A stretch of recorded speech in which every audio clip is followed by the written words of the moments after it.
जो इस इलेक्शन में गलत काम किया है, रावलपिंडी के 13 एमएनए की सीटें जो हारी हुई लोगों को हमने जितवाया है, लोगों की 70 हज़ार की लीड को हमने उनकी शिकस्त में बदला है और आज भी हमारे लोग बैठ के जेली मोहरें लगा रहे हैं। मैं माजरत चाहता हूं अपने तमाम रिटर्निंग ऑफिसर से जो मेरे मातहत काम कर रहे थे,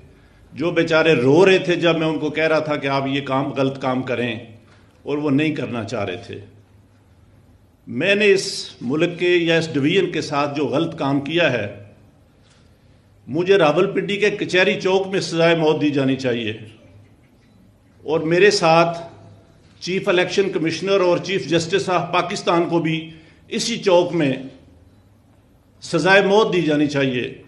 कि हमने इस मुल्क के साथ जितना बड़ा गलत काम किया है।